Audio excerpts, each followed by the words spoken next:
It's a great topic to cover anyway. We know newborns arriving is always going to be a busy family time.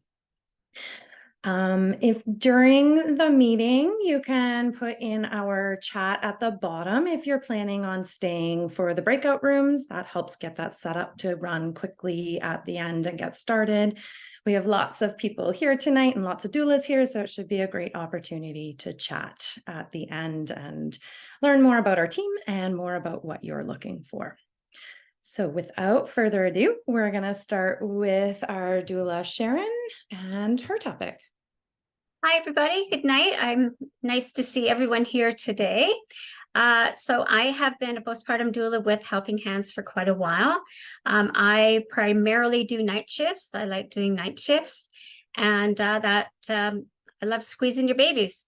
So my tip for how to handle visitors, and especially with holidays coming, is basically make no commitments. And I think you need to start planting seeds for your expectations of guests, especially close family members, maybe your mom or your mother-in-law or your sister or whatever.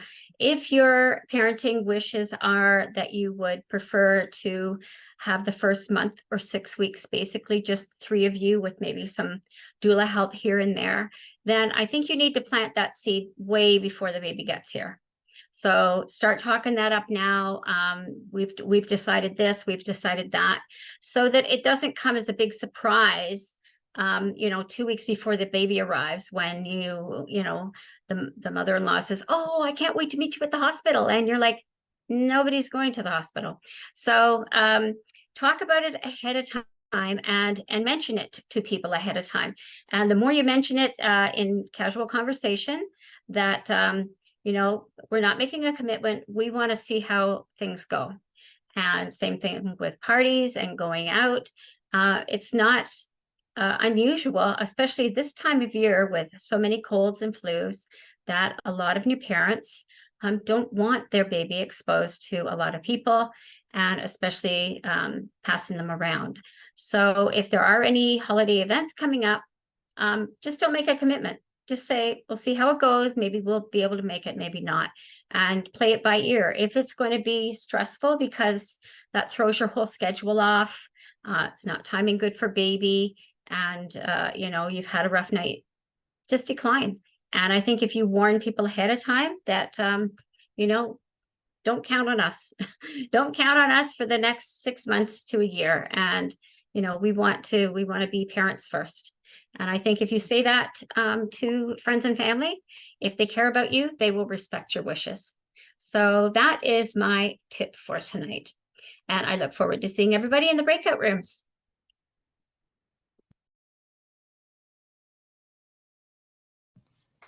Hi, everyone. Welcome.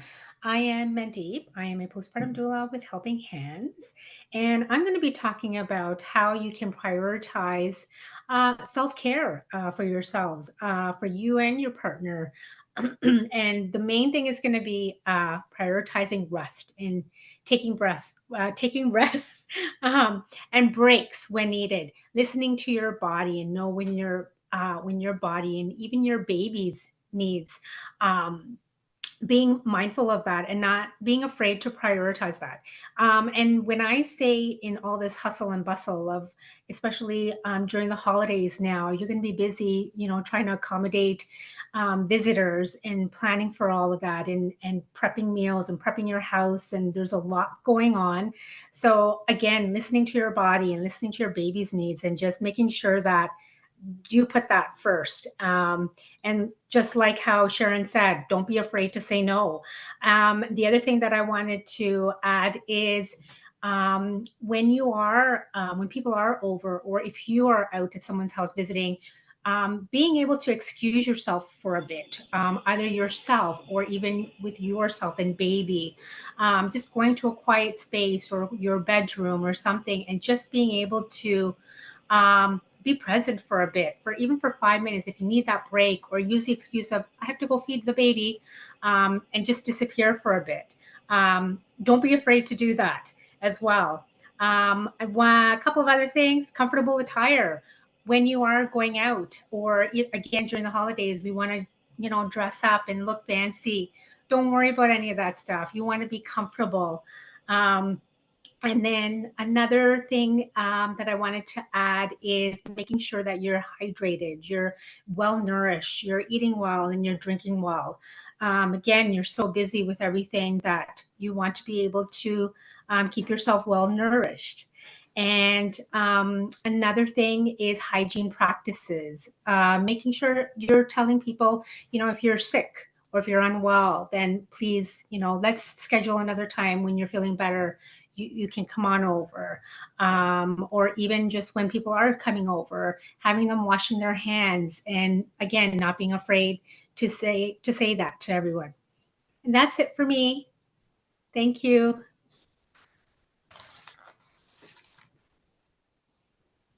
Hello, I'm Laura, and I'm a postpartum doula with Helping Hands. I'm going to briefly touch on the importance of setting expectations. And so Sharon kind of started this conversation already.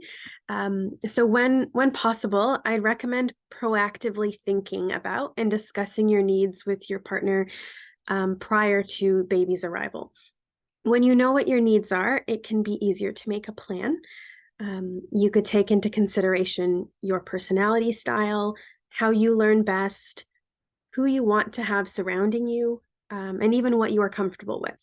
I'll give 2 examples. So if you're an introvert, it's possible that you may be drained and exhausted if dozens of people are in your home all the time. Or another example might be if you are planning to breastfeed your baby, are you comfortable with learning that dance with your little one while other people are coming in and out of your home? So once you know what you need, now it's time to communicate those needs to others. And remember that everyone is different, and what you need isn't necessarily what someone else might need. So if you need short half-an-hour visits, or if you'd prefer that no one kiss your baby on the baby's face, or that no one post photos on social media, perhaps you want people to help out with a task when they visit. Whatever it is, communicate that need clearly and lay out those expectations from the start. It is okay. No, it's more than okay. It's necessary that your expectations are communicated and followed through on. And this can still be done gently and respectfully.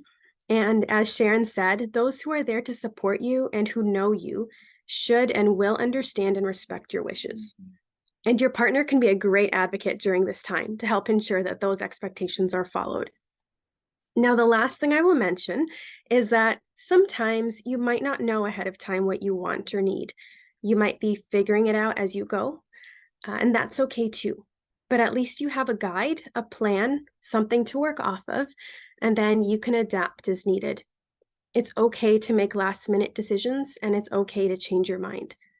If someone arrives with food and they were just planning to drop it off and leave, but you decide, you know what, no, I really need some people time, then you invite them to come in, make that choice, and enjoy your visit. So just a recap, set expectations, communicate them clearly, and adapt when you need to. Now I'll pass it on to Jordan, who's another postpartum doula on our team. Hello. I'd like to talk about time and being honest with your limits. So it's easy to accept every offer of a visit. Everyone wants to see the new baby and you want to see your loved ones. The truth is, though, that visits can take up a lot of energy. So the first tip that I wanted to talk about would be to limit the number of visits. It's important not to overextend yourself, especially within the first couple of days or weeks. And it's important to be firm in your boundaries and expectations, as Laura has said. It can be different for everyone. So one visit a day may be your max, whereas another person may be comfortable with 2 to 3 visits. And the beautiful thing about this is that you get to set the rules. So don't worry about offending anyone. Your health and the baby's health is, vital right now, and it's important to nurture that. The second thing that I wanted to talk about was to be mindful of the length of the visits. So let visitors know how long they're invited for prior to the visit or, when they're there. Remind them that the early days are a time for rest and recovery. So, be clear that they're always welcome back. And the last thing I wanted to mention was to be realistic around the holidays. There's lots of extra pressure to, attend functions and bring the baby.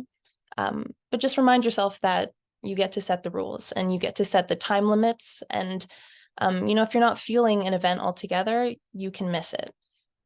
Ultimately, it's up to you, and there will be more family functions in the future. So it's important to just protect your peace. So, if you usually host Christmas dinner and you're not really up for it this year, maybe ask someone else to do so. Or if you're attending a Christmas dinner, maybe only go for an hour or two. So just to reiterate, limit the number of visits, be mindful of the length of the visits, and be realistic around the holidays. I'd like to pass it on now to Jessica. She's another postpartum doula on our team. Hi, my name is Jessica Johnston. I'm a postpartum doula here at Helping Hands.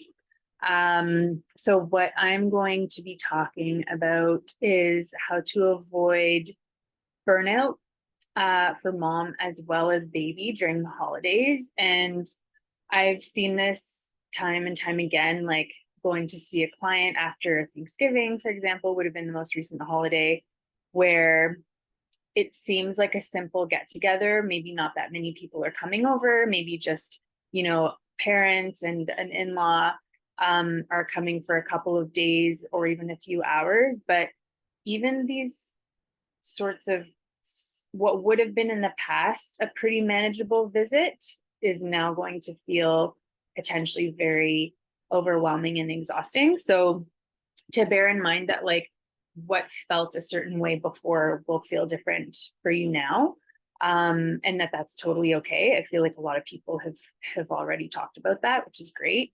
And so a couple of specific tips on if you are going to participate in things for the holidays or go for a visit to someone's home for whatever part of the holiday, I would say there's two things you could do to kind of avoid overstimulation for yourself as well as your baby, because you're both going to get very tired from this kind of gathering.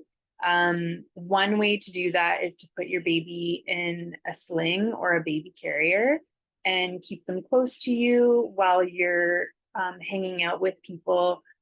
Your baby will feel very comfortable on you, and also that will kind of put some boundaries between others and your baby. They may be able to take a quick peek into the sling to see them and coo at them, but they probably won't ask to hold the baby because you're already taking care of that.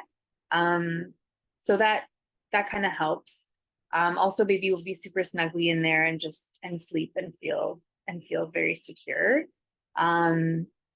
Another tip too, if you're going to visit someone else's home, I would recommend ahead of time asking whoever's hosting to set aside a room for you, whether it be a bedroom or an office or somewhere comfortable that people aren't going to be going in and out of the room.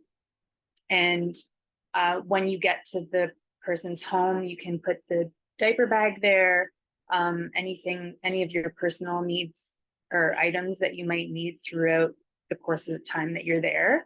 And I would make sure to bring a water bottle for yourself and some snacks that you can put in that room, so that, kind of going back to what Mandeep was saying earlier and the other doulas, that when you are taking those breaks deliberately to go feed your baby away from other guests, because I think that is a really great time to have an excuse to step away, like people will understand that.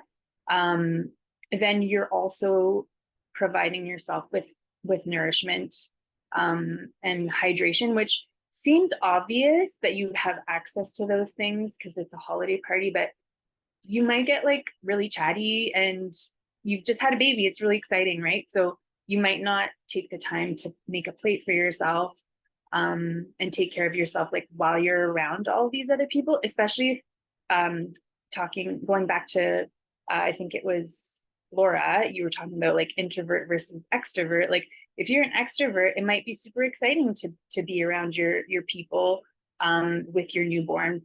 This is a really big deal, but you may kind of forget about yourself. So those would be my two big tips, like potentially putting your baby in a newborn carrier to avoid like touching, close breathing, being asked to hold the baby, as well as overstimulation, and then request to have a room in the house that you can retreat to, that no one else will go in and find you. Thank you for listening. I'm not sure who's going next. I'm sorry.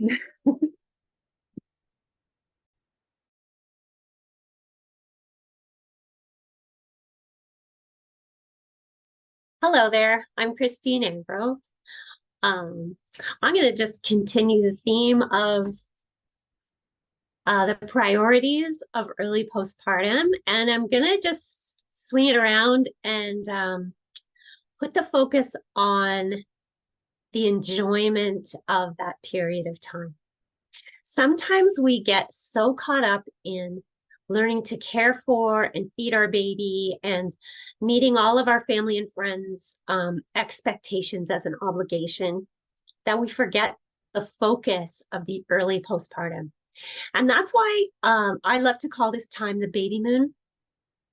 You know, when we start an important long-term relationship, we often have a honeymoon to commemorate the beginning of that. And when you have a new baby, it's very similar, really.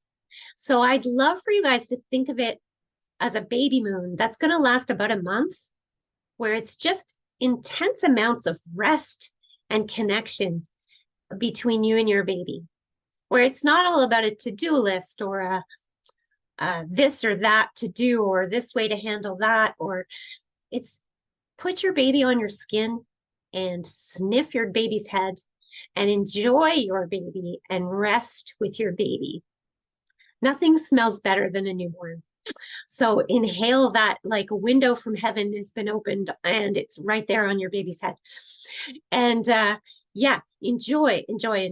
So when you put the focus on that and you learn to do that in those early days, then when you come to decisions about bringing family in, you have this like automatic reset point to, oh my goodness, I'm not spending enough time snuggling my baby. So you can have a day that's a little more stressful, a little more busy, and then pull back and go back to that baby moon. And the more you do that, the more you're going to be able to prioritize you and baby, because babies take a lot of energy, you know, and so there's not that much time left for you unless you're very intentional about relaxing and enjoying this time period. There is something so special about that little curled up newborn. They change so quickly. So enjoy your baby moon. And I'm going to pass it along to, I believe, Christy. Oh, Amanda. It's me. Hi, everyone. I am, I believe, our final speaker, and I'm going to try to wrap all of this conversation up together with a tangent thought. I agree with everyone. Focus on your baby, focus on you, try to say no. But there is that scenario where holidays are really special and some of us can't let go of everything, even though our newborns are maybe only newborns for this one time. There are some really great ideas and ways to explore new traditions. So a story I love to share is a holiday event that happened in my family where everyone woke up on Christmas morning with the flu. And actually, Christmas Eve, everyone woke up with the flu, and it continued through the entire family. And so Christmas had to be put on hold. And believe it or not, it was totally fine. Christmas could actually happen on Boxing Day, and it looked exactly the same. And then since then, for the last decade, Christmas with that family has happened on Boxing Day, and it turned out to be the best turn of events from a kind of terrible situation. Nobody had fun being sick on a holiday. However, it didn't change anything. We all enjoyed our company. We all did all of our things, and it turned into a wonderful new tradition that made it easier for everyone to see all their families.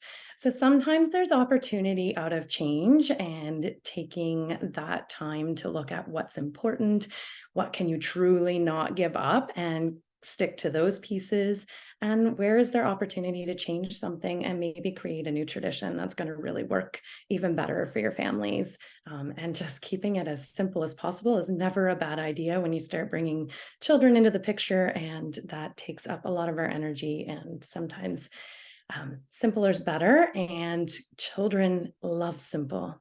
They love it to be fun and relaxed and about the energy of the holiday and time together, rather than all the pieces that we sometimes get wrapped up in.